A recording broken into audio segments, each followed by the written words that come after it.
الحمد لله نحمده ونستعينه ونستغفره ونعوذ بالله من شرور أنفسنا ومن سيئات أعمالنا من يهد الله فلا مضل له ومن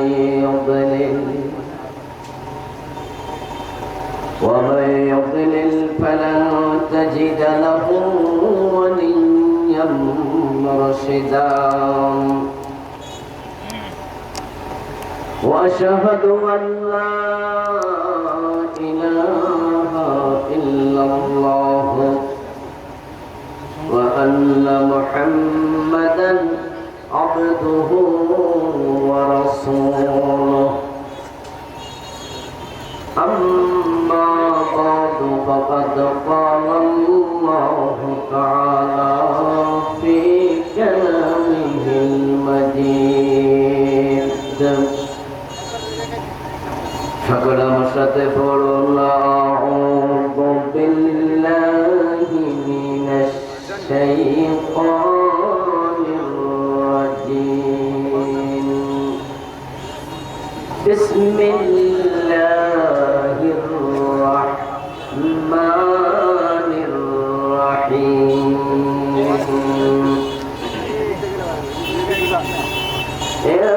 تجتنبوا كبائر ما تنهون عنه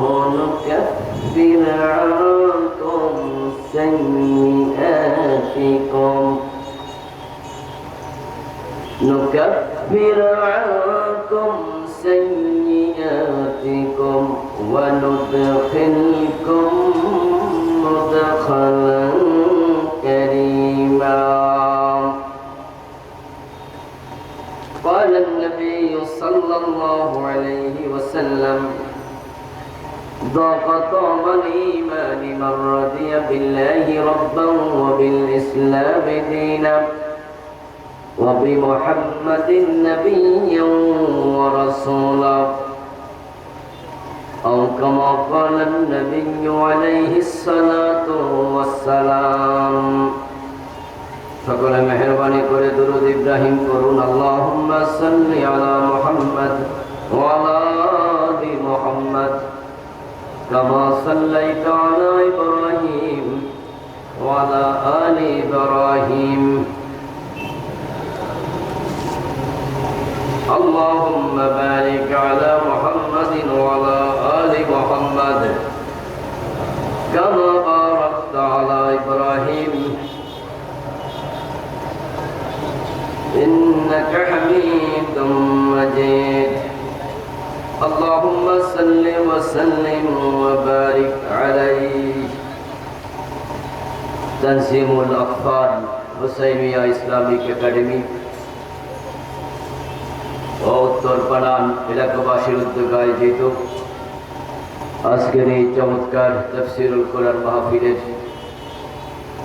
মুআজ্জাজ মুকাররম সম্মানীয় সভাপতি, বিশিষ্ট আলেমে দ্বীন, সুরাটি ফাজিল মাদ্রাসার সম্মানীয় সাবেক প্রিন্সিপাল মুহতারাম মাওলানা আব্দুল আজিজ ভূঁইয়া সাহেব, মুহতারাম সহ সভাপতি বাকসান্দা ফাজিল মাদ্রাসার সম্মানীয় প্রিন্সিপাল মুহতারাম মাওলানা আবুল মনসুর সাহেব, আল্লাহ তাআলা তাদের নেক হায়াত দারাজ করুন। সম্মানীয় প্রধান অতিথি,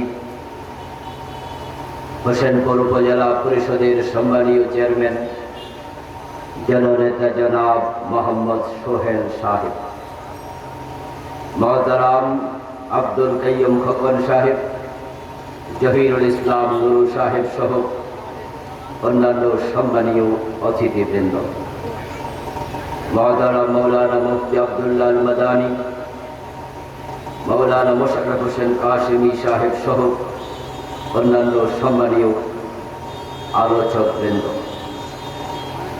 আমাদের অত্যন্ত প্রিয় ভাই মহতারাম মোসলেউদ্দিন সাহেব সহ মাহফিল কমিটির সম্মানীয় দায়িত্বশীল ইসলাম প্রিয় তৌহিদি জনতা, পর্দার অন্তরালের সতী সাধবী, সম্মানিতা মা ও বোনেরা, আপনারা সকলে কেমন আছেন?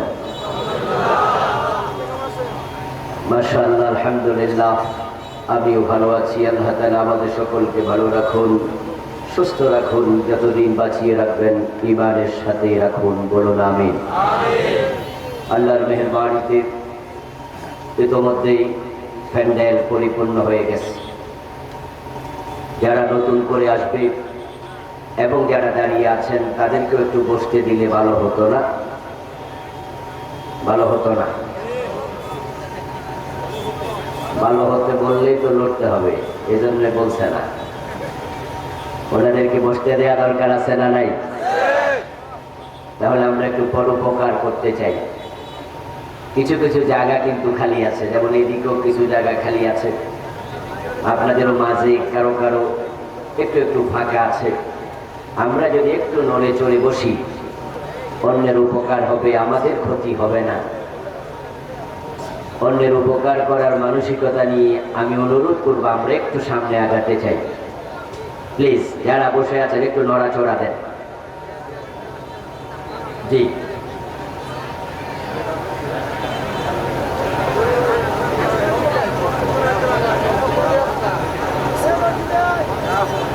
মাশাআল্লাহ মাশাআল্লাহ।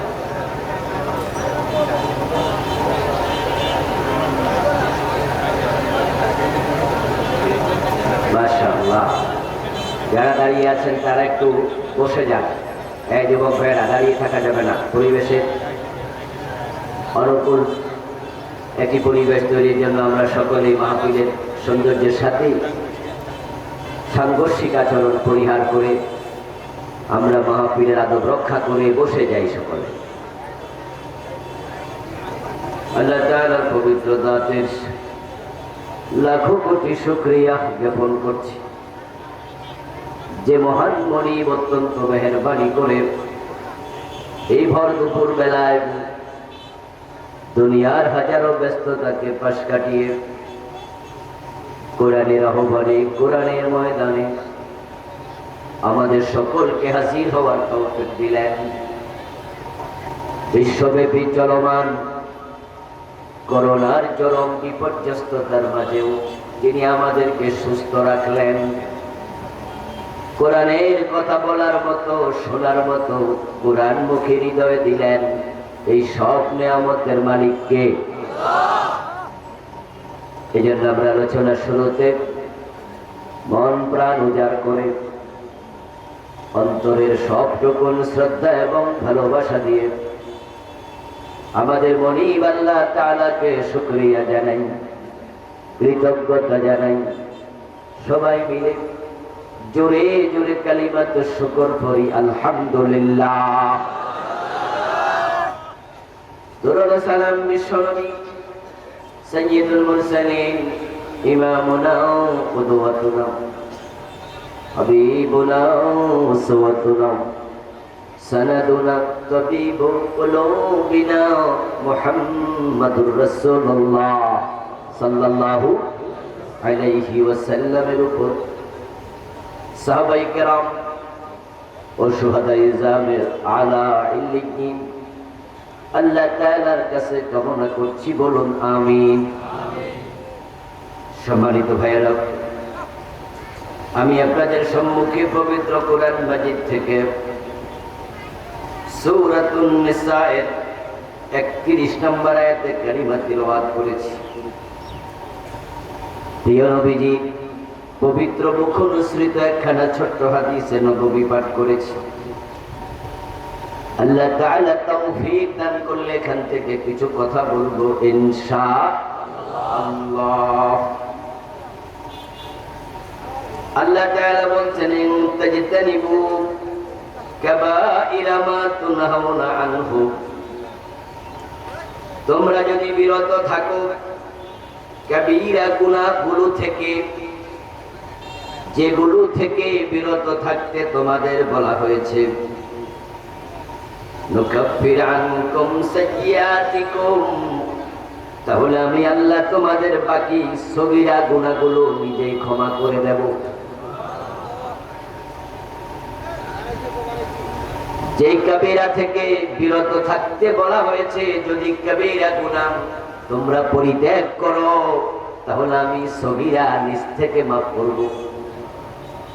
শুধু সগীরা মাফই করব না, ওয়ানুদখিলকুম মুদখালান কারীমা, এবং তোমাদের অত্যন্ত দামি জায়গা, সম্মানী আসন, সম্মানী বাসস্থান জান্নাতে প্রবেশ করায়া দেব।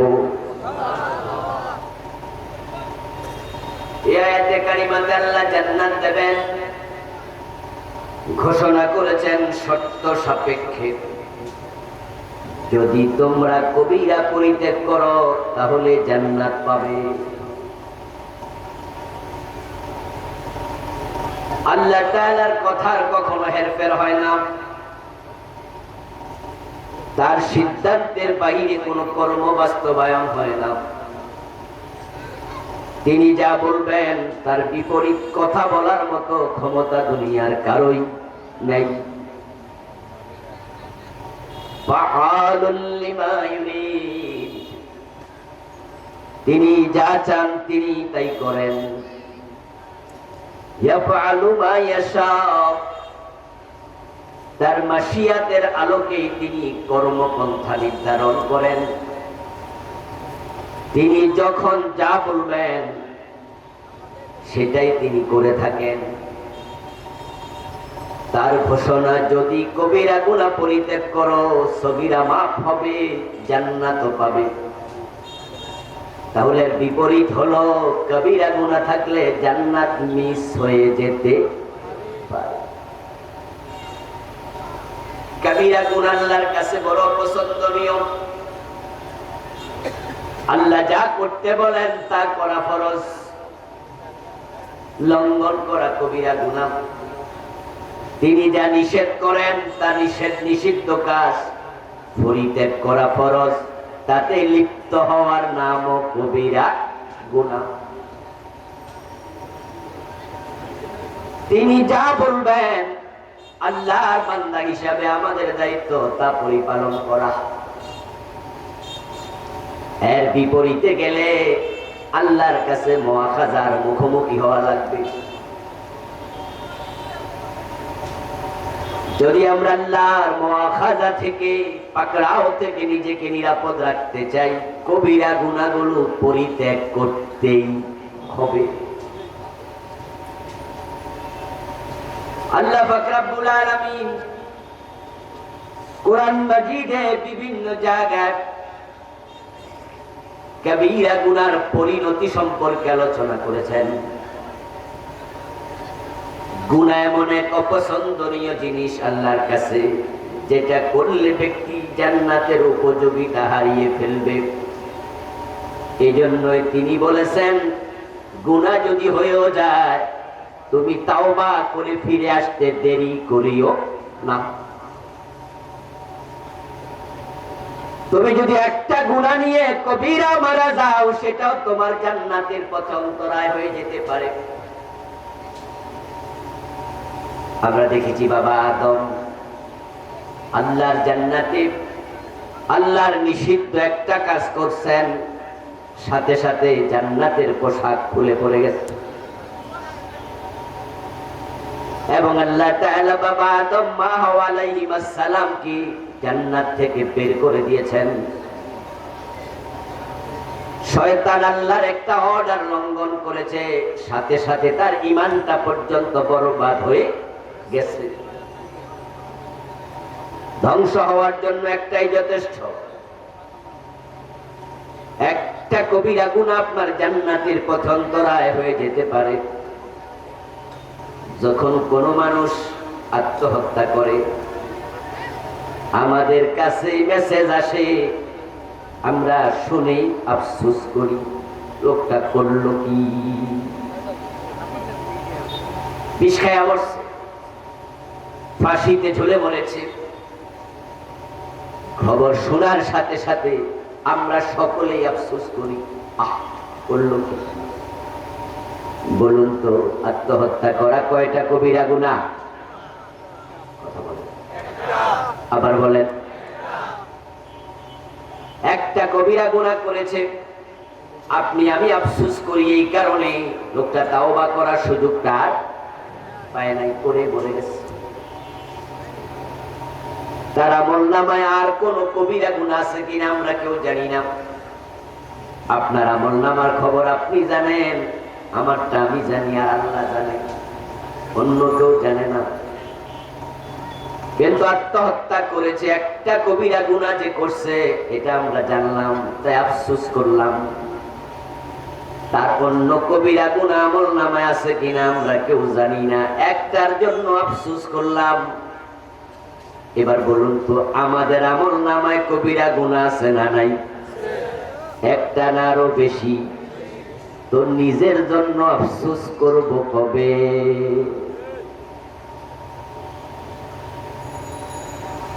একটা কবিরা গুনাহ নিয়ে মরে গেছে, তার জন্য আফসোস। এখন নিজের জন্য কবে আফসোস হবে? শত শত কবিরা গুনাহ নিয়া আল্লাহর বান্দাগণ নিশ্চিন্তে ঘুমাচ্ছে, তাওবার সিদ্ধান্তটাও নিতে পারে নাই।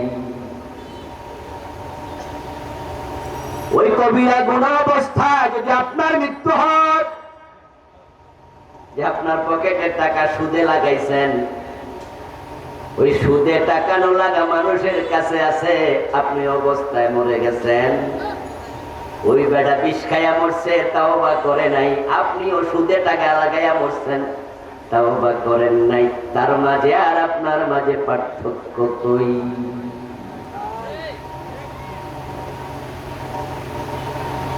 আপনি অফিসে গিয়ে ঘুষ খান, ঘুষের টাকা মানি ব্যাগে আছে, অবস্থায় আসার পথ অ্যাক্সিডেন্ট হয়ে মরে গেলেন। ওজনে কম দেন, মালে বেজার মিশাচ্ছেন। ওই দোকানে দোকানদারি করতে গিয়ে স্ট্রোক করে মরে গেলেন। কবিরা গুনাহরত অবস্থায় মৃত্যু হলো। এইভাবে আরো কত কাবায়ের যেগুলো আমরা নিত্যদিন করে চলছি, অন্যের জন্য আফসোস করছি, নিজের খবর নাই। রাসূল বলেছেন, আল কাইয়িসু মান দানা নাফসাহু ওয়া আমিলা লিমা বাদাল মাউত। সেই হলো প্রকৃত অর্থে চালাক, যে আত্মসমালোচনা করে। হযরত আদম আলাইহিস সালাম আল্লাহর নিষিদ্ধ একটি কাজ করেছেন, জান্নাতে জায়গা হয় নাই। আল্লাহ ওনাকে বের করে দিলেন। এই কথাগুলো পবিত্র কোরআন মাজিদে একাধিকবার একাধিক জায়গায় আলোচনা করলেন। বাবার অবস্থা সন্তানদের কাছে বলে আল্লাহ বাবার বদনাম করে নাই, যে তোমাদের বাবা আদম জান্নাতে আমার একটা কথা শুনে নাই। আমি কিন্তু পোশাক খুলে নিয়ে গেছি, উলঙ্গ বানিয়ে ছেড়েছি, তারপরে জান্নাত থেকে বের করে দিয়েছি। এগুলো বলে আল্লাহ বাবার বদনাম করে নাই, বরং আল্লাহ এগুলো বলে আমাদের বুঝাতে চায়, অপরাধীকে আমি জান্নাতে থাকতে দেই না।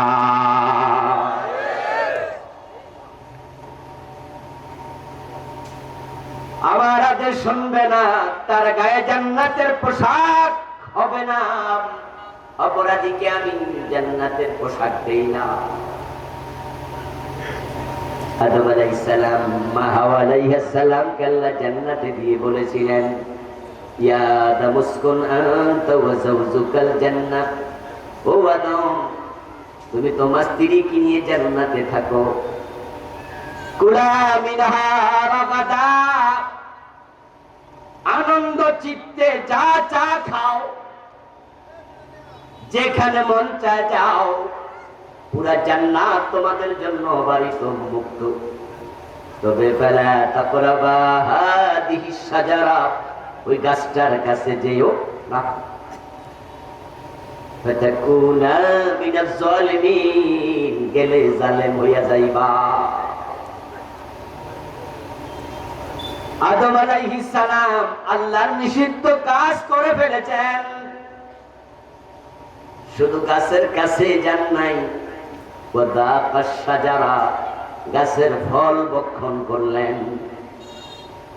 আল্লাহ নিষেধ করলো, উনি শুনল না, শয়তানের প্ররোচনায় পড়ল। ফাওয়াসওয়াসা লাহুমাশ শাইতান, তাদের দুইজনকে শয়তান প্ররোচনা দিল।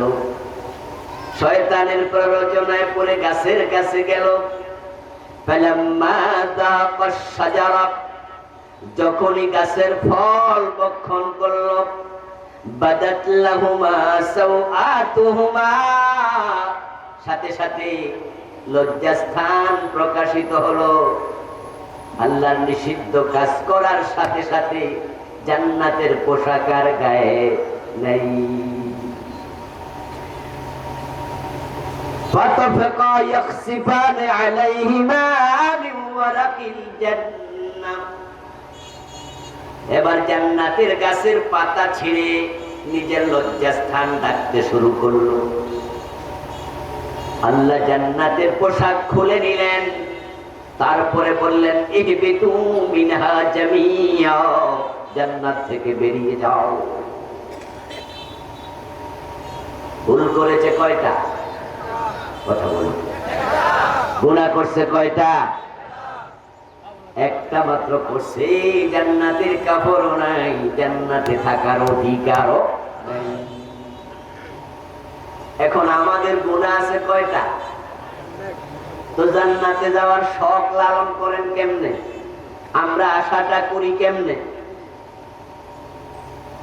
আমার বাবা, আপনার বাবা একটা করার পর আল্লাহ কই বেরিয়ে যাও, তাও কাপড় চোপড় রাইখা দিয়া কই বের হও। আর তার সন্তানেরা নিয়মিত গুনাহ করতেছে। আবার জান্নাতে যাবে, কাঁঠাল খাবে, মুছে তেল দিচ্ছি কষ্ট যেন না লাগে। ব্যবসা বেমন, আল্লাহ জান্নাত আমারে না দিয়া দেখারে। অথচ কোরআনে আল্লাহ বলতেছেন আমি আদমকে তার স্ত্রীকে জান্নাত থেকে বের করে দিয়েছি, বলেছি বেরিয়ে যাও। আমি শয়তানকে বলেছিলাম আদমকে সিজদা করো, সে আমার নির্দেশ লঙ্ঘন করেছে। অথচ কানা মিনাল জিন, সে ছিল জিন জাতির সদস্য। ইবাদত করতে করতে করতে করতে ফেরেশতাদের ওস্তাদ হয়ে গেছে। লাখ লাখ বছর ইবাদত করেছেন, কিন্তু আমার একটা আদেশ মানে নাই। সব ইবাদত নিমিষে শেষ, বরবাদ। আবা ওয়াস্তাকবারা ওয়া কানা মিনাল কাফিরিন, এবং সে কাফের হয়ে গেছে। এখন আমরা আল্লাহর অর্ডার কয়টা মানি না? আত্মসমালোচনা করুন। আল্লাহ বলছে আদমরে সিজদা করো, শয়তান মানলো না। আল্লাহ কয় চোর ধরে হাত কাটো। 50 বছর বাংলাদেশের বয়স, কয়জন চোরের হাত কাটছেন? ডাকাত ধরে শুলে দাও, কয়জন দিচ্ছেন? জেনা করলে পাথর মারো, অবিবাহিত হলে 100 বেত লাগাও, কয়জন লাগাইছেন? মদ পান করলে 80 বেত লাগাও, এমন আইন ইসলামে আছে না নাই? হযরত ওমর তার নিজের ছেলেটাকে রেহাই দেন। মদ্যপানের অপরাধে প্রিয় পুত্রকে নিজ করে মেরেছ, দররা মরেছে পুত্র তোমারই চোখের পরে। রাসূল সাল্লাল্লাহু আলাইহি ওয়াসাল্লাম বলেন আমার মেয়ে ফাতেমা যদি চুরি করে আমি ফাতেমার হাতটাও কাটবই, কারণ আল্লাহর একটা অর্ডার লঙ্ঘন করার অধিকারও আমাদের নেই। এখন আপনি আমি ডজন ডজন বাদ দিয়া জান্নাতের স্বপ্ন দেখছি। হ্যাঁ বন্ধু, গুনাহগার মানুষরাও জান্নাত পাবে একটা শর্তে, যদি তারা তাওবা করে। মানুষ গুনাহ করবে এটা আল্লাহ ভালো জানেন, তাই তো তিনি তাওবার দরজাটা কিয়ামত পর্যন্ত খোলা রাখবেন, বন্ধ করবেন না। তাওবার দরজা সেদিন বন্ধ হবে যেদিন পশ্চিম দিক থেকে সূর্য উদিত হবে এর আগ পর্যন্ত খোলা। সুতরাং যে গুনাহগুলো আমরা করে ফেলেছি এই মুহূর্তেও তাওবা করার সুযোগ আছে না নাই? কিন্তু আমাদের অভ্যাস তাওবা করি না, তাওবা জমা রাখিয়া দেই। তাওবা আমরা করব, জমা রেখেছি। আরো 2 বছর চাকরি আছে, তারপরে হজে যাব, কাবার গিলাফ জড়াইয়া ধরে আল্লাহকে বলবো, আল্লাহ আমি আর ঘুষ খাবো না, আমারে মাফ কইরা দাও। আপনি মনে মনে ভাবছেন তাওবা তো করবই, 2 বছর পরে কাবার অঙ্গনে যাইয়া তখন মাফ পাবো। যখন আপনি বলবেন আল্লাহ আর ঘুষ খাবো না, আল্লাহ প্রশ্ন করবেন চাকরি তো নাই, তোমারে ঘুষ দেয় কেডা?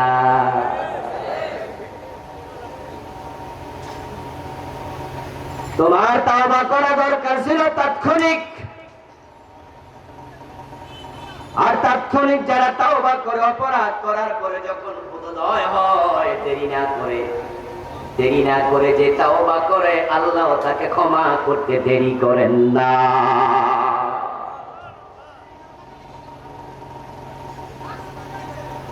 তাওবা করতে দেরি করলে তাওবা কবুল হয় না।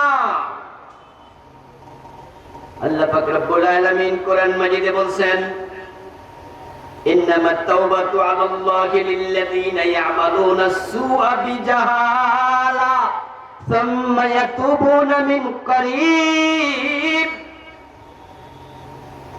যে মানুষগুলো অজ্ঞতাবশত লোভে পড়ে, শয়তানের ধোঁকায় পড়ে, নফসের প্ররোচনায় পড়ে, দুনিয়ার বন্ধু বান্ধবের সঙ্গে পড়ে অপরাধ করে ফেলেছে, তারপরে বুঝছে যখন, সাথে সাথে তাওবা করেছে যখন, ইন্নামাত তাওবাতু আলাল্লাহ আলালিল উজুব, বাংলা অর্থ হলো ওই লোকের তাওবা কবুল করা আল্লাহর জন্য ওয়াজিব হয়ে যায়।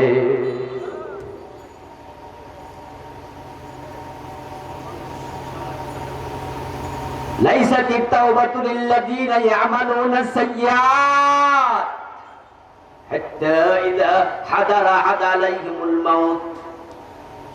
যখন কোন ব্যক্তি গুনাহ করতে থাকে এক পর্যায়ে তার কাছে মৃত্যুর ফেরেশতা হাজির হয়, অথবা তার সেই গুনাহটা করার ক্ষমতা থাকে না, সময় হারাইয়া এবার যদি সে বলে ইন্নী তুবতুল আন, আমি এখন তওবা করলাম, লাইসাতিত তাওবা, আল্লাহ কোরআনে বলেন তার তাওবা কবুল হবে।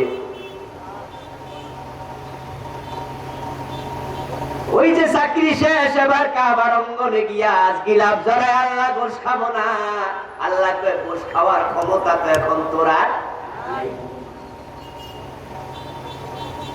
ফেরাউন যখন পানিতে ডুবেছে, ফেরাউন কিন্তু তাওবা করেছে। হাত্তা ইযা আদরাকাহুল গরক ক্বালা আমানতু আন্নাহু লা ইলাহা ইল্লাল্লাযী আমানাত বিহি বানু ইসরাঈল।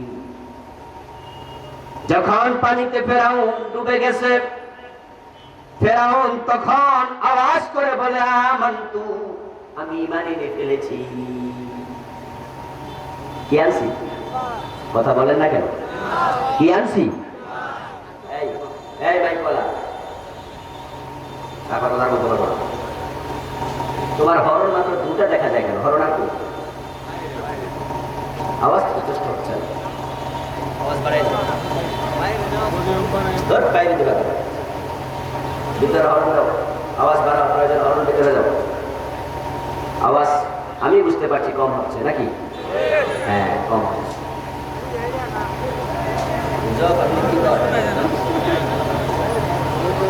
শোনা যাচ্ছে না নাকি?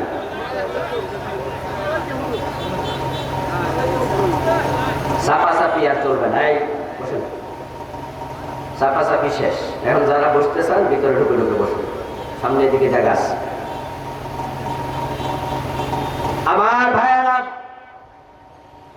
হযরত মূসা এতদিন বলেছে কুলু লা ইলাহা ইল্লাল্লাহ, ইবানানো আল্লাহ নাই, ইলাহ ছাড়া, আল্লাহ ছাড়া ইলাহ নাই, বলো বলো।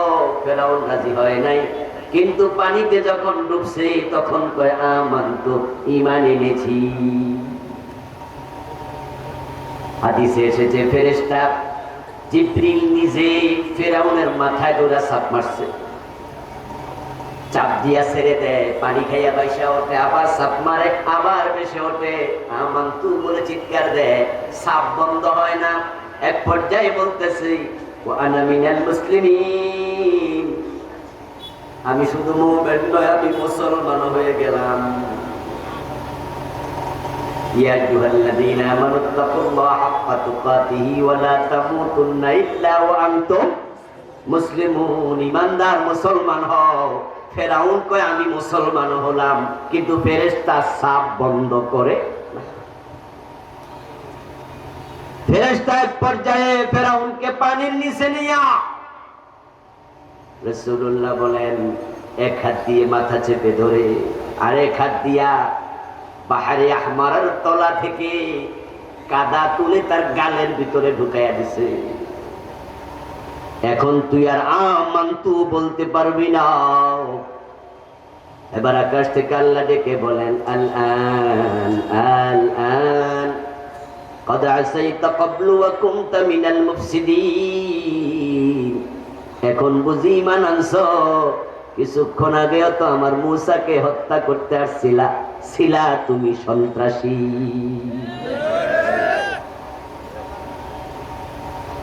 সময় হারায়া তাওবা কবুল হবে না। আর যারা অপরাধ করার পরে দেরি না করে তাওবা করে, ইল্লা মান তাবা ওয়া আমানা ওয়া আমিলা আমালান সালিহান উলাইকা ইউবাদদিলুল্লাহু সাইয়্যাতিহিম হাসানাত, যারা প্রকৃত তাওবা করে, দেরি না করে, তাড়াতাড়ি ক্ষমা চায়, আল্লাহ কোরআনে বলেন শুধু ক্ষমা করি না, তাদের গুনাহগুলোকে আমি সওয়াবে পরিবর্তন করে দেই।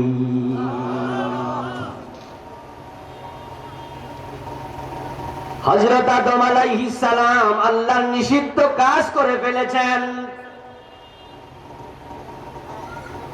আপনাদের কাছে জানতে চাই, উনি কি এখন গুনাহগার না নিষ্পাপ? কথা বলতে এই টাইমে হযরত আদম গুনাহগার না নিষ্পাপ? নিশ্চয় তিনি মাসুম, তিনি নিষ্পাপ। কিন্তু তিনি তো গুনাহ করে ফেলেছিলেন, নিষিদ্ধ কাজ করে ফেলেছিলেন। নিষ্পাপ কেন? কারণ তিনি ওই গুনাহ হওয়ার সাথে সাথে তাওবা করতে দেরি করেন নাই। যখন গায়ের পোশাক খুলে পড়ে গেল, আদম আলাইহিস সালাম, মা হাওয়া আলাইহিস সালাম সাথে সাথে বুঝলেন কাজটা মোটেও ঠিক হয় নাই। দুইজনে জান্নাতের গাছের পাতা ছিঁড়ে ছিঁড়ে লজ্জাস্থান ডাকতে শুরু করলেন। ওনাদের মনের মাঝে অনুভূতি আসলো, জান্নাতের পোশাক খুলে গেল, আমার আল্লাহর নিষিদ্ধ কাজ করে ফেলেছি, কামটা ঠিক হয় নাই। ফাতালাক্কা আদামু মির রাব্বিহি কালিমাত, কিন্তু গুনাহ করার পরে, ভুল করার পরে তাওবা কেমনে করে সেটাও তো তাদের জানা নাই, কারণ এর আগে তো কোনো ভুল তারা করেন নাই। অপরাধ থেকে তাওবার নিয়ম কি সেটাও জানেন না, কিন্তু মনের মাঝে চিন্তা কাজটা ঠিক হয় নাই, জান্নাতের পোশাক খুলে গেল, কি করা যায়? মনের খবর সবচেয়ে ভালো জানে কে? জোরে বলুন না কে? ইন্নাল্লাহা আলীমুম বিযাতিস সুদূর, আপনার মনের খবর আপনার চেয়েও ভালো জানেন কে? এই মুহূর্তে যেটা মনে আছে সেটা আপনি জানেন, কিন্তু 5 মিনিট পরে মনে কি আসবে সেটা আপনিও জানেন না, সেটা আল্লাহ ভালোই জানেন। আদম আলাইহিস সালামের কলবের দিকে আল্লাহ তাকান, মা হাওয়া আলাইহিস সালামের কলবের দিকে আল্লাহ তাকান। তাকাই আল্লাহ তাআলা দেখলেন দুজনের অন্তরে পরিতাপ, আফসোস, কামনা করলাম কি? ফাতালাক্কা আদামু মির রাব্বিহি কালিমাত, সাথে সাথে কেমনে তাওবা করা লাগে আল্লাহ তাওবার কালেমা আদমের কাছে এলকা করে দিলেন। ফাতালাক্কা ফা পা পা ফাতাবা আলাইহি, অতঃপর তিনি তাওবা কবুল করে ফেললেন। আয়াতের দিকে খেয়াল করুন, ফাতালাক্কা আদামু মিন রাব্বিহি কালিমাত ফাতাবা আলাইহি। পা শব্দটা এখানে কয়বার? আলেম ওলামারা কথা বলছেন। ফাতালাক্কা ফাতাবা আলাইহি কয়বার? দুবার। পাকে বলে হরফে আতফ। হরফে আতফ আছে 10টা। ওয়াও ফা সুম্মা হাত্তা ইম্মা আম বাল্লা লাকি, এক একটার এক এক অর্থে। ওয়াও লিল জামঈ, ফা লিল ফাওরি, আলা লিত তারাখি। ওয়া হয় একত্র করার জন্য। যা যাইদুন ওয়া বাকরুন ওয়া আমরুন, জায়েদ আসছে, বকর আসছে, আমর আসছে, কে আগে কে পরে কোনো সিরিয়াল নাই, একত্রে। যা যাইদুন ফা বাকরুন ফা আমরুন সিরিয়াল হয়ে যাবে। যা যাইদুন সুম্মা বাকরুন সুম্মা আমরুন সিরিয়াল হয়ে যাবে। এখানে সিরিয়ালের মাঝে তফাৎ হলো, ফা আসবে দূরত্ব ব্যতীত, বিরতি ব্যতীত। সিরিয়াল আছে পিঁপড়ার সারির মতো। পিঁপড়া যখন চলে এলোমেলো চলে না, সিরিয়াল চলে। কথা বলেন ভাইয়া, সিরিয়াল আছে না নাই? কিন্তু দূরত্ব আসেনি বেশি, একটার পিছে আরেকটা। এটা হলো পা লিল ফাউর। সুম্মা যদি হয় সিরিয়াল আছে, তবে বিরতি সহ, গ্যাপ আছে। তো আল্লাহ বলে ফাতালাক্কা আদামু মির রাব্বিহি কালিমাত ফাতাবা আলাইহি। হযরত আদম আল্লাহর পক্ষ থেকে কেমনে তাওবা করা লাগে কালেমা পেয়ে গেছে, আল্লাহ শিখায়া দিছে। হযরত আদম তাওবা করতে দেরি করেন নাই, ফাতাবা আলাইহি, আমার আল্লাহ ক্ষমা করতে দেরি করেন নাই।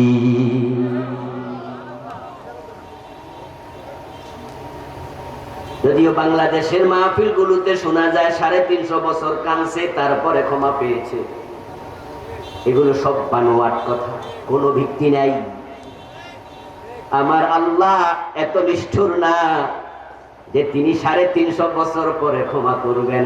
এমন যদি হতো তাহলে আমরা যারা গুনাহ করছি আমরা 350 বছর পাবো কই হায়াত, তাহলে ক্ষমার তো সুযোগই।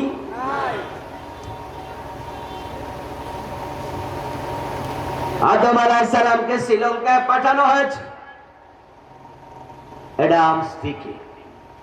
সেখান থেকে নেমেছেন কানতে কানতে কানতে কানতে তাওবা করতে করতে আরাফার মাঠে গেছে। মা হাওয়াকে জেদ্দায় পাঠানো হয়েছে, সেখান থেকে কানতে কানতে তিনি আরাফার ময়দানে গেছেন। দুজন দেখা হয়েছে, তারপরে সেখানে দুইজন মিলে বিশ্ব নবীর উসিলা দিয়ে ক্ষমা পেয়েছে, তারপরে তাওবা করেছে, ক্ষমা পেয়েছে। এই কাহিনীগুলোর কোনো ভিত্তি। একটি হাদিস পাওয়া যায় প্রসঙ্গে, হাদিসটা মাউদু, হাদিসটা জাল।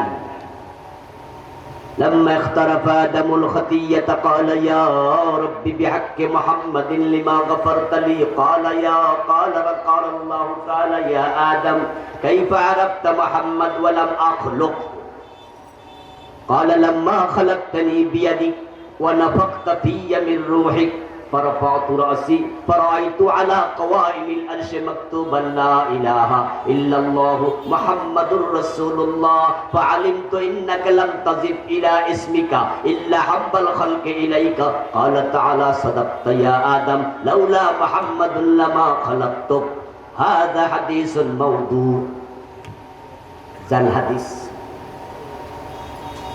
350 বছর কানতে কানতে দুজনেরা পার মাঠে গিয়া বলে আল্লাহ ক্ষমা তো অনেক চাইলাম, ক্ষমা করলা না, নবী মুহাম্মদের উসিলা আমাদের ক্ষমা করে দাও। আল্লাহ প্রশ্ন করেন আদম মুহাম্মদকে চিনলা কেমনে, এখনো তো বানাই নাই তাকে।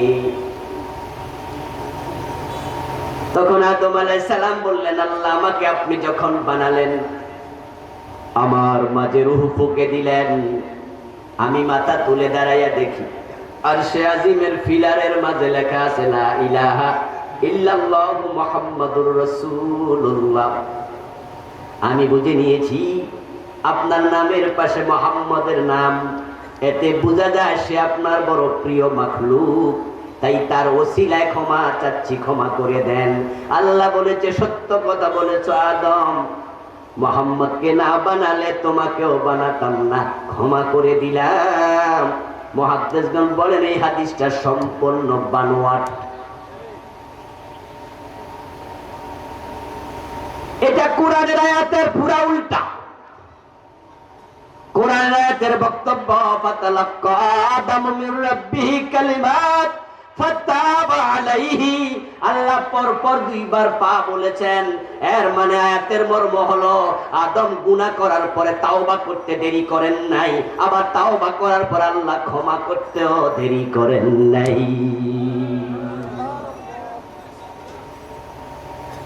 এবং কোরআনের বক্তব্য যারা তাড়াতাড়ি তাওবা করে, ইন্নামাত তাওবাতু আলাল্লাহি লিল্লাযিনা ইয়ামালুনা সু বিজাহালা সুম্মা ইয়াতুবুনা মিন করিব। আল্লাহ বলে যারা তাড়াতাড়ি তাওবা করে তাদের তাওবা কবুল করা আমার জন্য ওয়াজিব হয়ে যায়। আপনাদের কাছে জানতে চাই, অ্যাক্সিডেন্টের 1 মিনিট আগেও কিসে বুঝছে সে কিছুক্ষণ পরে নাই? সুস্থ ঘুমাইছে, ঘুম থেকে আর সকাল বেলায় জাগে নাই, এমন ঘটনাও আছে না নাই? জানাজার নামাজ পড়তে গেছে, সেখানে লাশ হয়ে গেছে। ওয়াজে মাহফিল করতেছে, কথা বলতে বলতে কাত হয়ে পড়ে গেছে। সংবাদ পাঠিকা টেলিভিশনে সংবাদ পড়তে পড়তে কাত হয়ে পড়ে গেছে। ফুটবল খেলতেছে মাঠে, খেলতে খেলতে খেলোয়াড় কাত হয়ে পড়ে গেছে। এইভাবে হঠাৎ মৃত্যু কত হয়।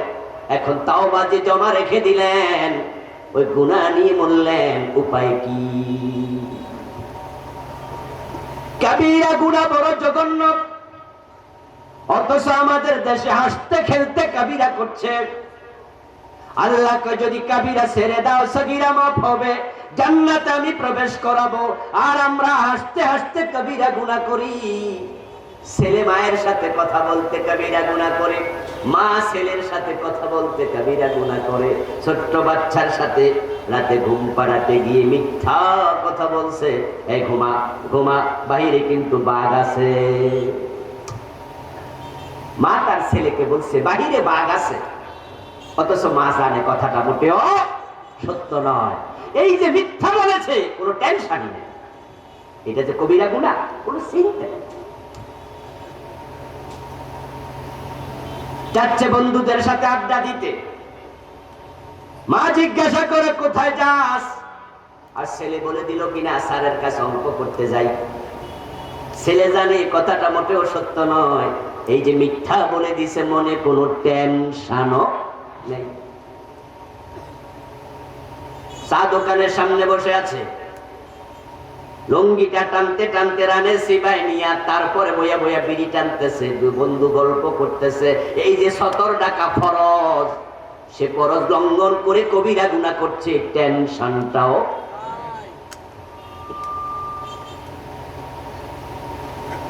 মাঝে মাঝে দেখবেন খেতে হাল চাষ করতেছে, কাঁচা মাইরা লুঙ্গি দুলা একবারে রানের সিপাই বানছে।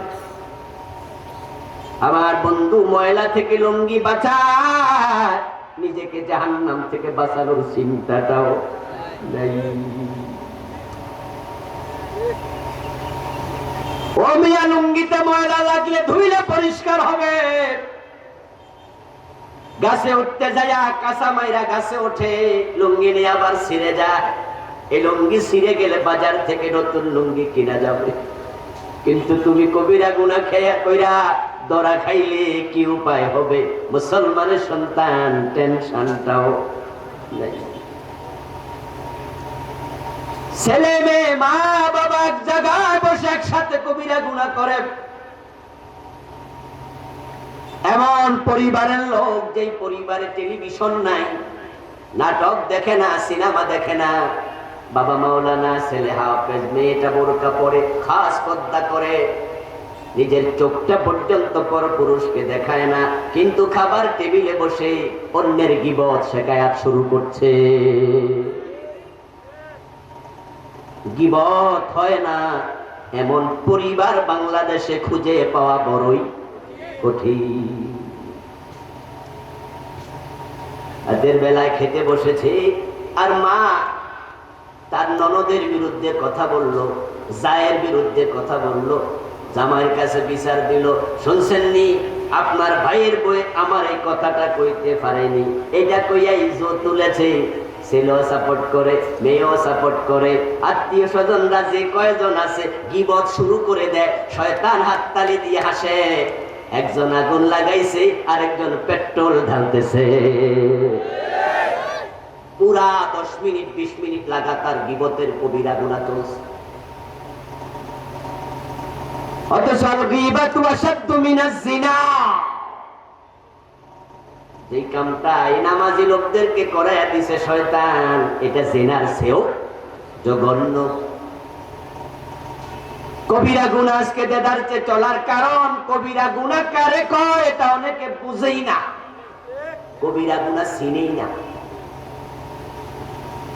ইমাম আয-যাহাবী রাহিমাহুল্লাহ একটি বই লিখেছেন, উনার বইয়ের নাম দিয়েছেন আল কাবাইর, কবিরা গুনাহ।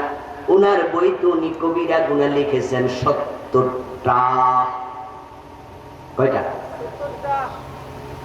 কোন কোন আলেম বলেন কবিরা গুনার সংখ্যা 700। এটা আমার সামনে বসে আছেন যুবকদের মাঝে 80টা কবিরা গুনাহ করে এখানে বসে আছে, এই মাঠের মাঝে বসে আছে। সেটা হলো অধিকাংশ যুবক তাকায় দেখবেন টাকনুর নিচে কাপড় পরতেছে, এই মাহফিলের মাঝে কবিরা গুনাহ করে বসে আছে।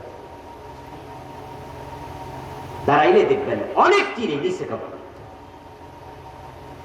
قال النبي صلى الله عليه وسلم ما أسفل من الكعبين من الإزار في النار। তোমার কাপড়ের যতটুকু তোমার টাকনুর নিচে চলে গেছে অতটুকু জাহান্নামের আগুনে জ্বলবে। কেন রে ভাই টাকনুর নিচে কাপড় পরে কবিরা গুনাহ করছো কেন? টাকনুর নিচে কাপড় পরার কারণে তোমার ব্যক্তিত্ব বেড়ে গেছে, তোমাকে কে বলেছে? টাকনুর নিচে কাপড় পরার মাঝে কোনো ব্যক্তিত্ব নেই। টাকনুর নিচে কাপড় পরলে তোমার চাকরি যদি হতো তাহলে তো বিসিএস পরীক্ষা যারা দেয় সবাই ঠিক, তো টাকনুর নিচে তো 90%টার কাপড়। বিসিএস এ টিকার জন্য এলেম কালাম লাগে না, টাকনুর নিচে কাপড় লাগে। যোগ্যতা তোমাকে উপরে নেবে, তোমার হাত টাকনুর নিচের কাপড় নয়। আমেরিকার সাবেক প্রেসিডেন্ট বিল ক্লিনটন, তার ছবিগুলো এখনো আছে, সে জীবিত আছে, বিভিন্ন প্রোগ্রামে সে যায়, সে বাংলাদেশেও এসেছিল। তাকে দেখবেন বিল ক্লিনটন ব্যক্তিগতভাবে টাকনুর উপরে কাপড় পরে, শরীয়তের মাসালার জন্য পরে না, কারণ টাকনুর নিচে কাপড় পরলে হরমোনগত সমস্যা হয়, পুরুষত্বের ক্ষতি হয়। এই জন্য শরীয়তের প্রতিটা হুকুমের সাথে বিজ্ঞানের উৎকর্ষতা আছে, সম্পর্ক আছে। শরীয়তের একটা বিধানও বিজ্ঞানের যুক্তির খেলাফ হতে পারে না। টাকনুর নিচে কাপড় যাবে, হরমোন উৎপাদন কমে যাবে। যেই হরমোন পুরুষত্ব তাজা রাখে, আলহামদুলিল্লাহ এই দেশের আলেম ওলামাদের দিকে তাকাবেন, তারা টাকনুর নিচে কাপড় পরে না। তাই আপনি কোন হুজুরের বউ পলায়া গেছে এটাও শুনতে পাবেন না। কিন্তু কত অফিসারের বউ গাড়ির ড্রাইভারের লগে পলায়া যায় এমনও আছে না নাই? হুজুরদের বউ পলায় না, কারণ পলানো দরকার না। হুজুররা তো চায় বিয়ে করতে চায়, সমাজের কারণে পারে না। ইসলামে চাইলে বিয়ার সুযোগ আছে না নাই? একটা, দুইটা, তিনটা, সামর্থ্য থাকলে 4টা পর্যন্ত করো। সমাজের কারণে সমস্যা, মানুষ খারাপ কয়। আমাদের দেশে হিন্দুবাণী কালচার আছে, হিন্দুদের মাঝে একাধিক বিয়ের সিস্টেম নাই। তা আমাদের দেশে একাধিক বিয়ে করলে মানুষ সমালোচনা করে, করে কিনা? যার কারণে করে না। আলেমরা 2 বিয়ে 3 বিয়ে করলে বউ পালাবে না, কারণ টাকনুর নিচে কাপড় যারা পরে না হরমোনে সমস্যা হয় না।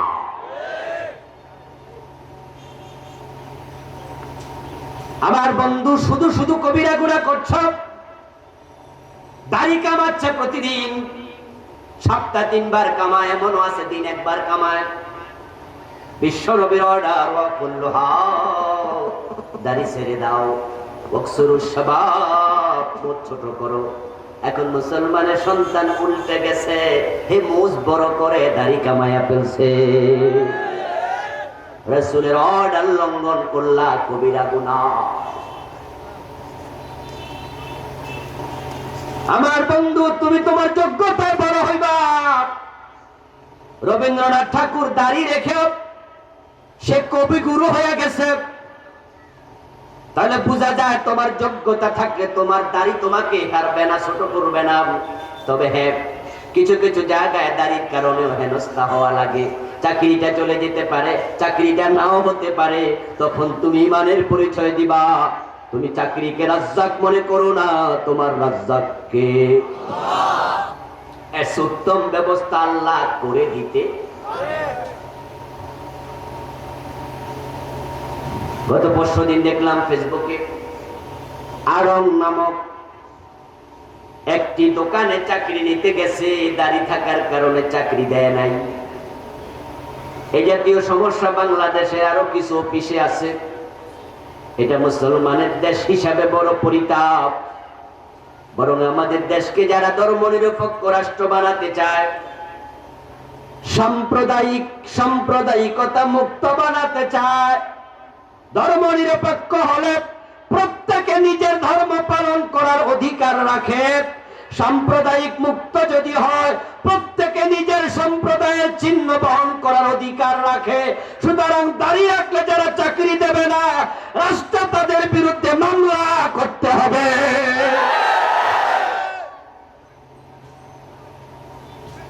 এই সাহস তারা কিভাবে দেখায়। কিন্তু ভালো লেগেছে যেই যুবকটি ফেসবুক লাইভে এসে তার কথাগুলো বলেছে, দাড়ির কারণে চাকরি দেয় নাই। ওই যুবক বলেছে, আমি চাকরি করব না। যেখানে দাড়ি রাখা যায় না, সেখানে মুসলমান চাকরি করতে যায় না। তুমি দাড়ি কামাচ্ছ, তোমার কবিরা গুনাহ হচ্ছে। কন্টিনিউ।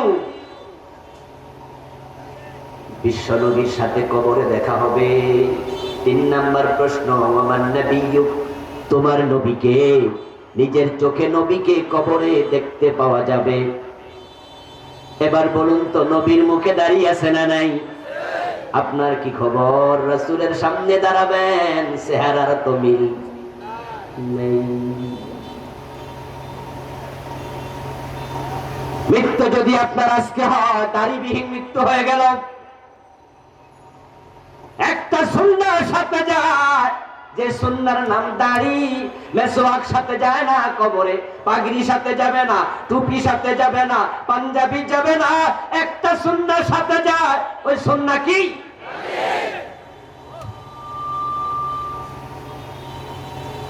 এখন অনেক যুবক বলো, হুজুর দাড়ি রাখি, বিয়ে তো করতে পারবো না। কারণ এই দেশে কিছু হারামি মেয়ে আছে, দাড়ি দেখলে বিয়ে বসতে। কিছু মেয়ের বাবা আছে যারা দাড়িওয়ালা ছেলেকে পছন্দ করে না, বিয়ে দিতে চায় না। হুজুর বিয়ে করে দাড়ি রাখবো, তাই দাড়ি কামাচ্ছি। আমি তোমাকে বলবো, দোস্ত, প্রিয় ভাই যুবক, ভুল করছো। তাড়াতাড়ি দাড়িটা রেখে দাও, তাড়াতাড়ি রেখে দাও, বিয়ের আগে রেখে দাও। তোমার দাড়ি তোমার জন্য ঢালের ভূমিকা রাখবে। যুদ্ধের মাঠে তলোয়ার থেকে বাঁচতে হলে হাতে ঢাল নিতে হয়। তোমার দাড়ি তোমার ঢাল হয়ে যাবে। যে মেয়ে দাড়ি দেখে বিয়ে বসে না, মুসলমান তাকে বিয়ে করতেই পারে না। সে মুসলমানের বউ হওয়ার উপযুক্তই না। যে মেয়েটা দাড়ি দেখে বিয়ে বসলো না, বুঝতে হবে রাসূলের সুন্নাহর প্রতি তার কোনো শ্রদ্ধা নাই। তাহলে ওই মেয়ের পেট থেকে যে বাচ্চা হবে, ওইগুলো হাসান হোসাইন হবে না, হবে ডিপজল, এরশাদ শিকদার। এমন মেয়ে বিয়ে করবা কেন? কাবায়ের থেকে আমাদের বাঁচতেই হবে। হাসতে খেলতে কবিরা করা যাবে না। ইমাম আয-যাহাবী যে তালিকাটা করেছেন কবিরা গুনার 1 নাম্বার কবিরা গুনাহ হলো শিরিক, যেটা নিয়ে মরলে জান্নাত হারাম। আমাদের দেশে শিরিক আছে না নাই? শিরিক এখন মাহফিলের প্যান্ডেলও ঢুকতেছে। আগে ছিল মাজারে শিরিক, শিরিক ছিল গণকের দোকানে, শিরিক ছিল বাউলদের গানে, আর এখন বক্তা মাহফিলে এসে শিরিক বিতরণ করছে। বক্তাও বলে কিনা কেউ ফিরে না খালি হাতে, খাজা তোমার দরবারে। কয়দিন আগে একজন বক্তা বলেছে কিনা, আল্লাহর ধন রাসূলকে দিয়া আল্লাহ গেছে গায়েব হইয়া, রাসূলের ধন খাজা লইয়া শুইয়া আছে আজমিরে, কেউ ফিরে না খালি হাতে, খাজা তোমার দরবারে। চিৎকার দিয়া বলেন নাউযুবিল্লাহ। এই জাতীয় ফাউল বক্তাদেরকে বয়কট করা দরকার আছে না নাই? কিন্তু কষ্ট লাগে, তাদের মাহফিলেও নাকি হাজার হাজার লোক হয়ে যায়। সুটকি দোকানে, গোবরের দোকানে এত কাস্টমার, লক্ষণ ভালো না।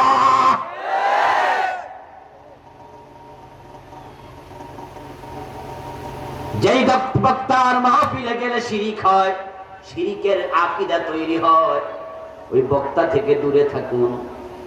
ওই ফাউল লোকদের কথা শুনে কিছু মুসলমান এখন মাজারে যাইয়াও ছেলে মেয়ে চাওয়া শুরু করছে।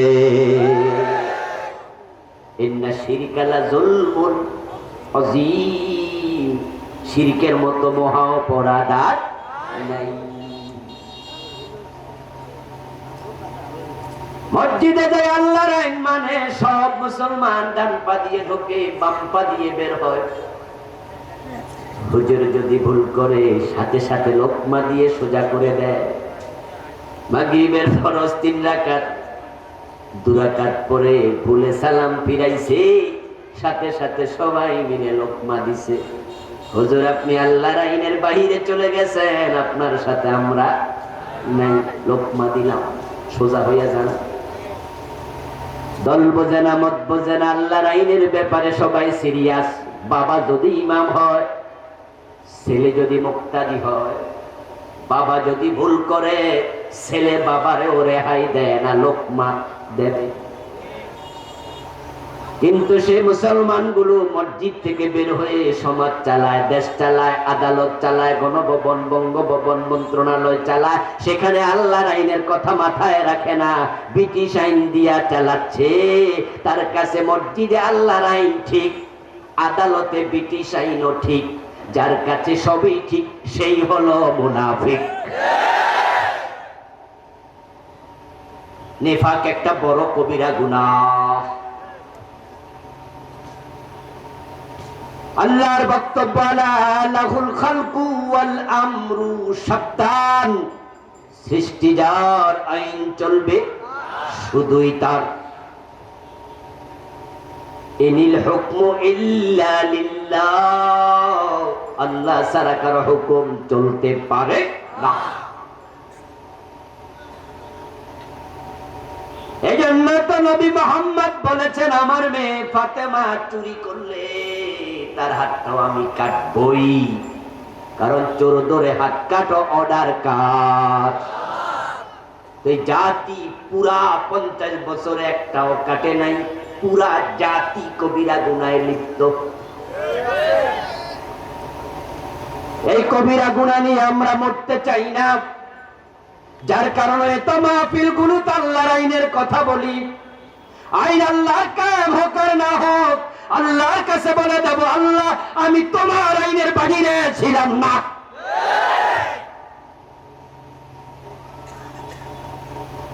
আর আপনি মসজিদে গিয়ে আল্লাহর কাছে চাইলেন, দরবারে গিয়ে পীরের কাছে চাইলেন, মসজিদে গিয়ে আল্লাহর কাছে মাথা নত করলেন, মসজিদ থেকে বের হয়ে আমেরিকা ভারতের কাছে মাথা নত করলেন, মসজিদে আল্লাহর আইন মানলেন, আদালতে ব্রিটিশ আইন মানলেন। আল্লাহর অধিকারে অন্যকে শামিল করার নামে হলো শিরিক। ইন্না শিরকা লাযুলমুন আযীম, শিরিক মস্ত বড় গুনাহ, শিরিক করা যাবে না। আমার বন্ধু, কবিরা গুনাহ কাতলুন নাফস, হত্যা করা কবিরা গুনাহ। আজকে হত্যা হয়ে গেছে সবচেয়ে ইজি ব্যাপার। শুধুমাত্র ডাকাত মানুষ মারে না, আজকে বাবা মা পর্যন্ত হত্যাকারী। পেটে সন্তান এসে গেছে, লোক লজ্জার ভয়ে হাসপাতালে যাইয়া সন্তানটা হত্যা করে এমন মা বাবা আছে না নাই?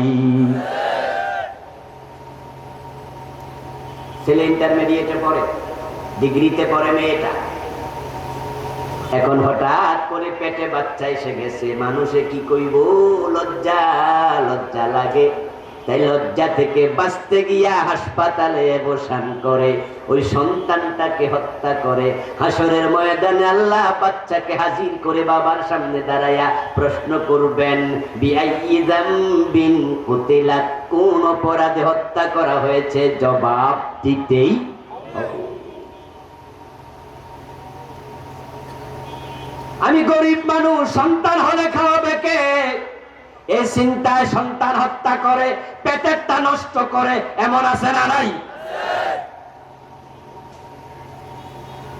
অথচ রিজিকের মালিক কে?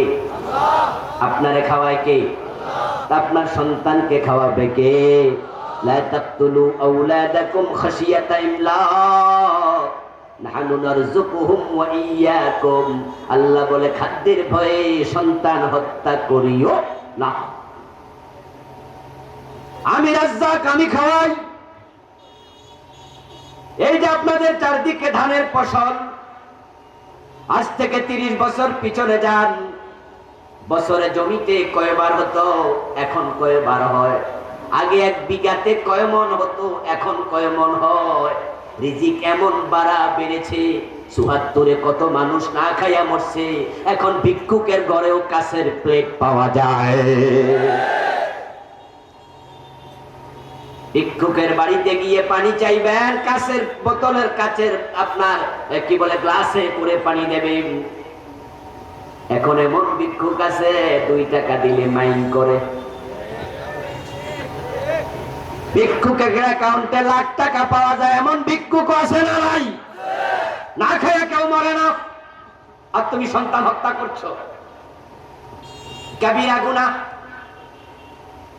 রাজ্জাক কেমন ভাবে রিজিক বাড়াইয়া দিছেন। আগে পেয়ারা গাছ ছিল বড়, পেয়ারা ছিল ছোট, এখন গাছ হইছে ছোট, ফল হয়ে গেছে বড়। প্রশাসনের লোকেরা ক্রস ফায়ারের নামে মানুষ হত্যা করতেছে।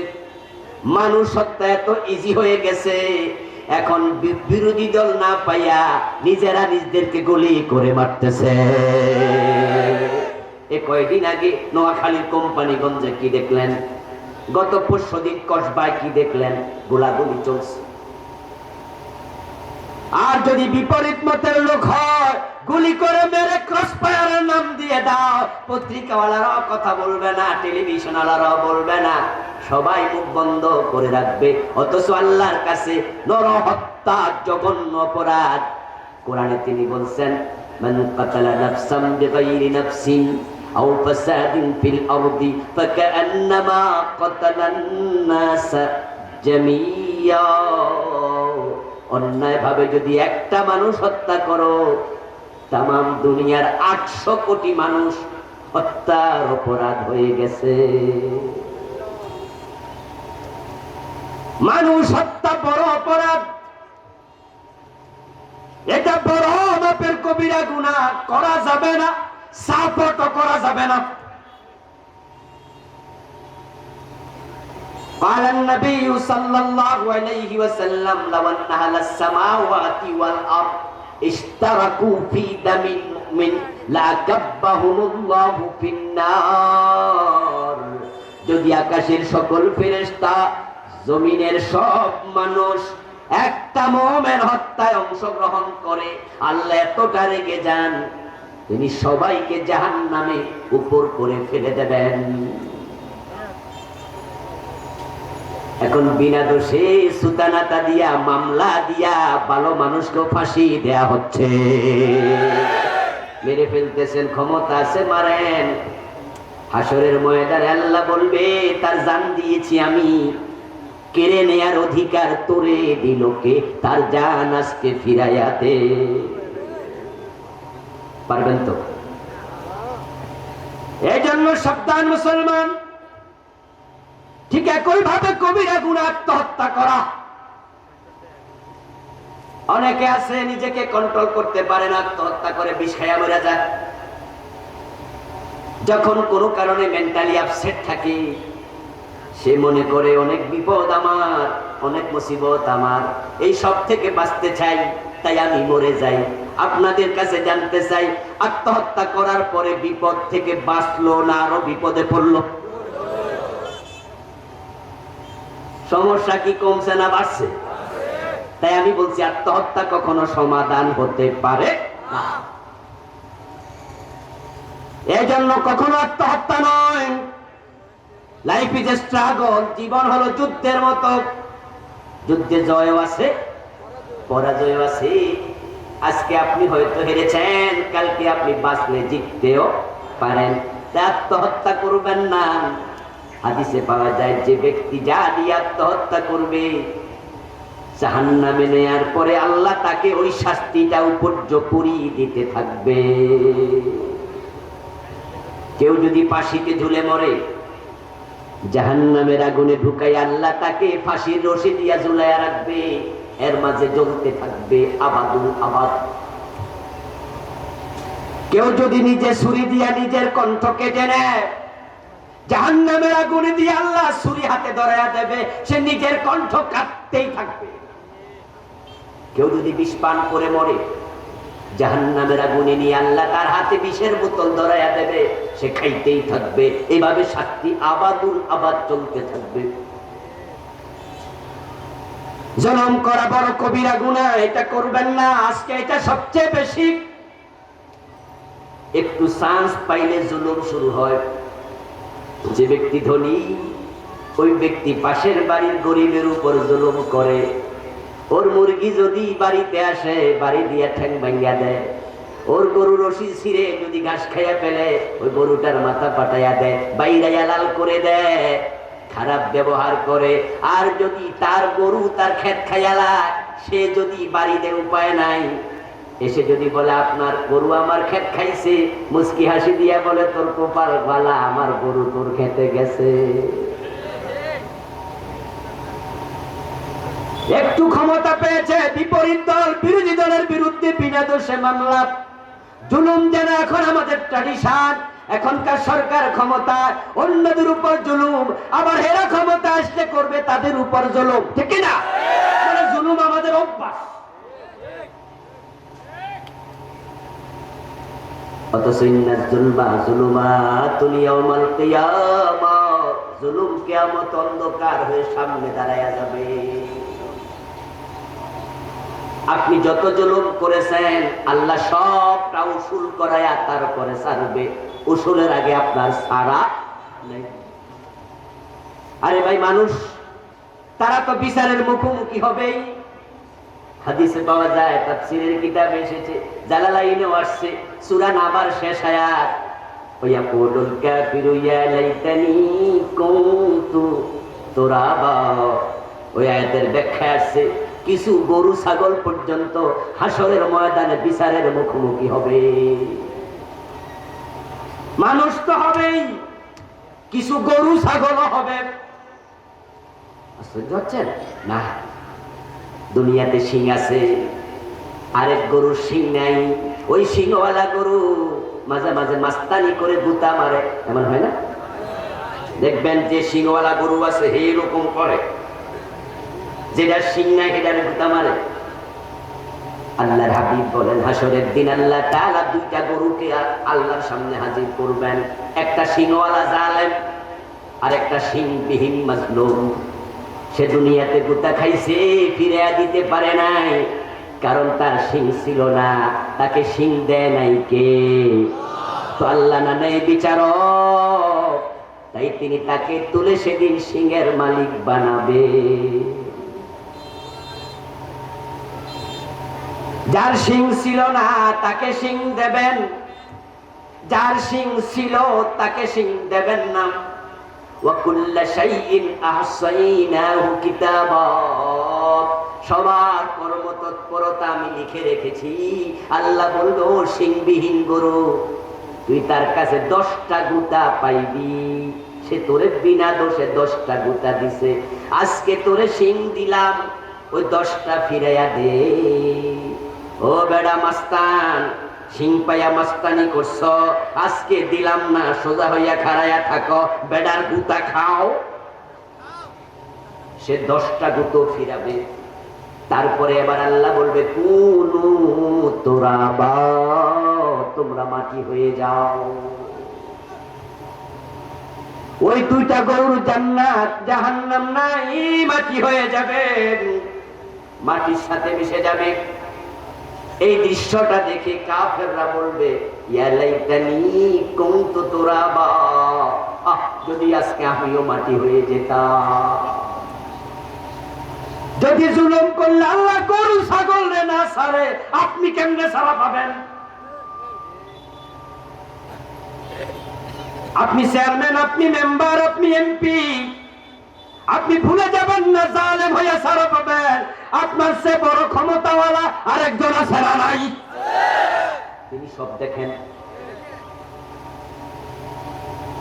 মজলুম যখন মজলুম হয়ে যায়, সে যদি আপনাকে ফিরে দেয়, আপনি আলহামদুলিল্লাহ পড়বেন। রাস্তায় আপনি চেয়ারম্যানের ছেলে, রিক্সাওয়ালারে থাপ্পড় মারছিলেন বিনা দোষে, রিক্সাওয়ালা যদি আপনার একটা মাইরা দেয়, আপনি খুশি হবেন, আলহামদুলিল্লাহ পড়বেন, বাড়িতে এসে শান্তিতে ঘুমাবেন। কারণ রিক্সাওয়ালা আপনারে থাপ্পড় দিয়া সে এখন শান্তি পাইছে, আল্লাহর কাছে বিচার দেয় নাই, কারণ সে ফিরাইতে পারছে। কিন্তু সে যদি থাপ্পড়টা ফিরাইয়া না দেয়, আপনি টেনশনে পড়ে যাবেন, কারণ রিক্সাওয়ালা ফিরানোর ক্ষমতা নাই। এই থাপ্পড় খাইয়া হাতলে হাত রেখে, পেডেলে পা রেখে, চোখের পানি ছেড়ে দিয়া সে কিন্তু আকাশওয়ালার সাথে কথা বলা শুরু করে দিয়েছে। শব্দ লাগে না, বিনা শব্দে কথা হয়। সে চোখের পানি ছেড়ে দিয়ে মনে মনে বলছে, আকাশওয়ালা, ও রাজ্জাক, রিক্সাওয়ালা বানাইছো উত্তরবঙ্গে বাড়ি, সন্তানের পেটের খাবার জোগাড় করার জন্য এখানে এসেছি, বাড়া তো পাইলাম না, উল্টা থাপ্পড় খাইলাম। ও আকাশওয়ালা, বিচারটা তোমার কাছে দিলাম। قال النبي صلى الله عليه وسلم اتق دعوة المظلوم فإنه ليس بينها وبين الله حجاب। ওই মাজলুমের বদদোয়া থেকে বেঁচে থাকো, তার বদদোয়া এবং আল্লাহর মাঝখানে কোনো পর্দা থাকে না। দাওয়াতুল মাজলুম মাকবুলা ওয়া ইন কানা ফাজিরা। যদি আপনি হিন্দুকে থাপ্পড় দেন আর হিন্দু বদদোয়া দেয়, নবী মুহাম্মদ বলেন হিন্দুর বদদোয়া কবুল হবে। সে ফাসিক হোক, জালেম হোক, হিন্দু হোক, বৌদ্ধ হোক, তার আল্লাহর সাথে মুআমালা হবে। তুমি থাপ্পড় দেওয়ার অধিকার রাখো না, তাই তার বদদোয়া আল্লাহ ফিরায় না। তুমি যদি 5 কেজি ওজনের থাপ্পড় দাও, 10 কেজি ওজনের থাপ্পড় তোমার গালে ফিরাইয়া দেওয়ার ক্ষমতা আল্লাহর আছে না নাই? ফেরাউন আল্লাহ পানিতে ডুবাইছে, নমরুদরে জুতার বাড়ি খাওয়াইছে। তুমি কে? কে তুমি? আমাদের সাবেক একজন মন্ত্রী, নামটা বললে চিনতে সুবিধা হবে তাই বলছি, লতিফ সিদ্দিকী, মনে আসেনি? উনি পাটমন্ত্রী ছিলেন। ওনার অনুষ্ঠানে কোনো এক জায়গায় অনুষ্ঠান হলো, তো বাংলাদেশের একটা স্বাভাবিক কালচার হলো প্রত্যেকটা অনুষ্ঠানের শুরুতে একটু কোরআন তেলাওয়াত হয়, হয় না? স্কুলগুলোতে হয়, কলেজগুলোতে হয়, মানে প্রায় অনুষ্ঠানে একটু কোরআন তেলাওয়াত দিয়ে শুরু হয়। পাটমন্ত্রী কোরআন তেলাওয়াত দেখে উনি বলছে, থামো, থামো, এসব লাগবে না। আল্লাহ সহ্য করে নাই, কোরআনের সাথে জুলুম। কয়দিন পরে উনি গেছেন জাতিসংঘের মিটিং এ, প্রধানমন্ত্রী সফর সঙ্গী হইয়া। যাওয়ার সময় পুলিশ সেলুট দিয়া দিছে, আসার সময় হাত করা পরাইয়া দিছে। এমন কিছু কথা ওনার মুখ দিয়ে আল্লাহ বাইর করাইছে, যেই কথাগুলোর কারণে মন্ত্রিত্ব শেষ, দলের সদস্য পদ শেষ, দেশে ঢুকেছে, জেলখানার কয়েদি হয়েছে, এখন জামিনে মুক্ত। কোথায় আছে জাতি তার খবরও নেয় না, এবং সে যদি মারা যায় জানাজা পড়ানোর ইমামও পাওয়া যাবে না, কারণ সে নাস্তিক। অথচ তার দল ক্ষমতা। এই জন্য জুলুম করতে খুব সাবধান। নারায়ণগঞ্জে 7 মার্ডার মামলার আসামি কয়েকজন কর্নেল, বিশাল বড় নেতার জামাই, বড় অফিসার, জেলখানার কয়েদি, চাকরি নাই। বিচার ঠিকঠাক মতো হলে ফাঁসিতে ঝুলবে। এতে প্রমাণিত হয়ে যায় জালিমকে আল্লাহ যদি ধরে, তার ধরা থেকে বাঁচানোর ক্ষমতা কারোই থাকে না। এই জন্য জুলুম করবেন না কারোর উপর। মিথ্যা বলা কবিরা গুনাহ। আজকে মিথ্যা হয়ে গেছে বেসাথী। ব্যবসার জন্য এখন মিথ্যাই নাকি বড় পুঁজি। আস্তাগফিরুল্লাহ, মিথ্যাকে মানুষ পুঁজি বানায় ছাড়ছে। ওজন কম দেয়া, মালে বেজাল দেয়া, মানুষের জমি দখল করা, এগুলো কবিরা গুনাহ। যার হক তাকে ফিরিয়ে দেবেন। আপনি স্বামী, বিয়ে করেছেন 10 বছর, 20 বছর চলে গেছে, এখনো বউয়ের মোহর আনা দেয় না, এমন স্বামী বাংলাদেশে আছে না নাই? আজকের মাহফিলে নাই। বউয়ের হক লইয়া মরে দেখো, বউ তোমার আল্লাহর সামনে স্বামী নয়, আসামি বানায়া ছেড়ে দেবে। বাপ মরে গেছে 10 বছর, 20 বছর, এখনো বোনের জমিটা দেয় নাই, জোর করে ধরে রাখছে। এমন জালেম ভাই আছে না নাই? কিসের নামাজ পড়ো? হাদিসে পাওয়া যায় যে ব্যক্তি অন্যের 1 বিঘত জমি জবর জলম করে, জবরদস্তি করে দখল করে রাখবে, আল্লাহ সেটাকে 7 গুণ বড় বানায়া গলার মাঝে ঝুলাইয়া বলবে, টেনে টেনে হাসরের ময়দানে যা। এই যে খেতে নাঙ্গল চাষ করতে যাইয়া লাঙ্গল ঢুকাইয়া জমিন বড় করে আইল বাঁকা কইরালা, এমন লোক আছে কিনা?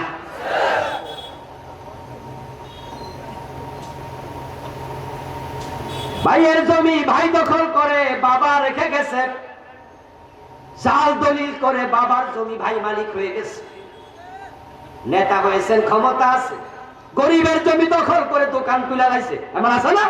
বাড়ি তুলে লাই, ওয়াল বানায়। বাহ, বলে যেও না রব সব দেখে। 7 গুণ বড় হওয়া মানে কি? সাইডে 7 গুণ না নিচেও 7 গুণ। من أخذ شبرا من الأرض ظلما فإنه يطبقه يوم القيامة من 7 أرضين। পৃথিবীর সবচেয়ে গভীর সমুদ্রের নাম হচ্ছে কি? আটলান্টিক। গভীরতা হলো কত ফিট? 36,000। সবচেয়ে উঁচু পাহাড়ের নাম হিমালয়, সর্বোচ্চতা হলো 29,000। সমুদ্রের গভীরতা হিমালয়ের চেয়ে বেশি। পুরা হিমালয় নিয়ে আটলান্টিকে ডুবাই দিলে পুরাটা ডুবে যাবে, তারপরেও পানি থাকবে তার উপরে 7,000 ফিট। এখান থেকে যে মেঘ দেখা যায়, মেঘের উচ্চতা 3.5, 4, 5,000 ফিট মাত্র। 7,000 ফিট মানে বিশাল। ওই 36,000 ফিট সমুদ্রে যদি আপনি একটা লঞ্চ নিয়ে যান, দমনি ওজনের একটা সিমেন্টের একটা বস্তা অথবা একটা বড় মাপের পাথর মাঝখানে ছিদ্র করে একটা রশি লাগাইয়া ছেড়ে দেন, রশিটা নিচে যেতে যেতে এক পর্যায়ে কিন্তু ঠেকে যাবে। এতে প্রমাণিত হয় 36,000 ফিট গভীরের পরেও মাটি আছে। তাহলে যে জমিন দখল করছেন এটা 7 গুণ বড় হইয়া নিচের দিকে গেলে কই যাবে? সাইডে আবার 7 গুণ গলার মাঝে ঝুলালে টানতে পারবেন তো?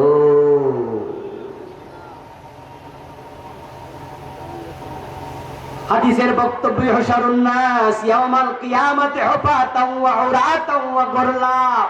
হাসরের ময়দানে মানুষ যাবে ল্যাংটা, কাপড় নাই, জুতা নাই, টুপি নাই, পাঞ্জাবি নাই, খসনাটাও নাই, সবাই যাবে খালি গায়ে, খালি হাতে, খালি পায়ে, আর তোমার গলায় ঝুলবে পাহাড় পরিমাণ মাটি। এটা অন্যেরটা দখল করছো, ওই বোনের জমি। মানুষের জমি দখল হয় এমন ঘটনা কম, কিন্তু বাবার রেখে যাওয়া জমি ভাই দখল করছে বোনেরটা, এমন ঘটনা হয় সবচেয়ে বেশি। এটা হাসি গাজি নামাজি। বোন জমি চাইলে চোখ বড় করে দমক না, এই জমি নিবা তাহলে তোমার সাথে আমার সম্পর্ক, অংশ নিলে ধ্বংস হইবে। স্লোগান শোনা, শ্লোক শোনায়, নিজে ধ্বংস হবে না, বোনের শ্লোক শোনায়। সুতরাং আপনারা যারা এই কবিরা গুনার সাথে আছেন এখনই তাওবা করতে হবে। রাজি আছেন? হারাম খাবেন না। সুদ খাওয়া কবিরা গুনাহ, ঘুষ খাওয়া কবিরা গুনাহ, প্রতারণা করা কবিরা গুনাহ, করছে প্রতারণা, চলছে প্রতারণা।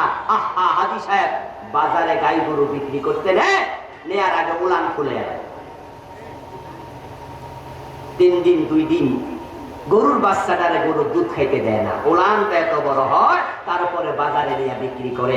এই সিস্টেমটা আমাদের কুমিল্লে আমি দেখেছি, নিশ্চয়ই এটা কিশোরগঞ্জে নাই, ঠিক না? আছে। কেন করেছেন? কারণ যে কিনবে সে ভাববে অনেক দুধ, আসলে কি এত দুধ আছে? আপনি বুঝলেন যে বেটা লাউ ছিদ্র দেখবে, সে তো কিনবে না, দাম কম হয়ে যাবে, বেচা নাও হতে পারে, আমি ঠকে যাব, তাই নিচে দিছেন। আমি ঠকবো না, তাহলে বোঝা যায় তুমি ঠকাইবা। মান খাদা মুমিনান ফালাইসা মিন্না। হাদিসের বক্তব্য, আমার উম্মত যে ধোঁকা দেয় অন্যকে, সে উম্মত থাকবে না। এইভাবে চলছে দেদাসে প্রতারণা, চলছে ঠকবাজি। একটু মিলে তিলে সুন্দর করে গোছায় গাছায় যে কথা বলতে পারে, মিথ্যাটাকে সত্য বানায় বলে দিছে, পাবলিক বুঝেছে সত্য, অথচ যে বলছে সে জানে মিথ্যা, মনে মনে খুশি, আমি খুব চালাক, ধরতেই পারলো না। আস্তাগফিরুল্লাহ। তুমি যদি কবিরা গুনাহ করে খুশি হও, বুঝতে হবে তোমার অন্তরে ঈমানটা এখন আর বেঁচে নাই, তোমার ঈমানটা মরে গেছে। আরে ভাই, ঈমান তো ধরা যায় না, ছোঁয়া যায় না, দেখা যায় না, দেখানো যায় না, আছে যে বুঝবেন কেমনে? এক সাহাবী নবী মুহাম্মদ সাল্লাল্লাহু আলাইহি সাল্লামকে প্রশ্ন করেছিলেন, মান ঈমান? ক্বালা ইজা সাররাতকা হাসানাতুকা ওয়া সাআতকা সাইয়্যাতুকা ফা আনতা মুমিন। হুজুর, আমার ঈমান আছে বুঝবো কেমনে? রাসূল বলেন, যখন ভালো কাজ করবা মজা পাইবা, অন্যায় করলে মনটা খারাপ হয়ে যাবে, তখন বুঝবা ঈমানটা এখনো আছে। আর আপনি অন্যরে ঠকায়া মজা নিছেন, মিথ্যা বইলা চালাক ভাবতেছেন, বোঝা গেল কবিরা গুনাহ করার পর অন্তরে অশান্তি নাই, ঈমানটা বেঁচে নাই। এগুলো হচ্ছে মানব জীবনের সাথে সঙ্গতিপূর্ণ কথা, যেগুলো আমাদের জীবনকে সুন্দর করবে। আজকে পরিতাপ, ইউরোপের অনেক দেশ আছে যেখানে মানুষ মিথ্যা কথা বলে না, ওজনে কম দেয় না, মালে বেজাল দেয় না, ঠকানো কি জিনিস বুঝে না, তাই তারা আরামে আছে, নিশ্চিন্তে খরিদ করছে। আর আমরা মুসলমান টুপি মাথায় দিয়ে ওজনে কম দেয়, নামাজ পড়ে আইসা দোকানে বসে মালে বেজালটা মিশে মিথ্যা কথাটা বলে দিয়েছে। আল্লামা ইকবালের জন্য বলেছিলেন, আমি ইউরোপে গিয়েছি, সেখানে আমি ইসলাম পেয়েছি, মুসলমান পাই নাই, আর ভারতবর্ষে আমি মুসলমান পেয়েছি, ইসলাম দেখি নাই। এই জন্য শুধুমাত্র মৌখিক মুসলিম হলে হবে না, কাজে মুসলিম হওয়া দরকার, ঠিক কিনা? আল্লাহ তাওফিক দিন, সবাই বলেন আমিন। সম্মানিত আপনারা ইতিমধ্যে শুনেছেন যে বাংলাদেশ ইতিমধ্যে শুনেছেন হেফজখানা নতুন কাজ করেছে। 3 তলা বিল্ডিং উদ্বোধন করেছে, কাজ শুরু হয়েছে। একটু সহযোগিতা করা দরকার আছে কিনা? 10 এর লাঠি 1 এর বোঝা।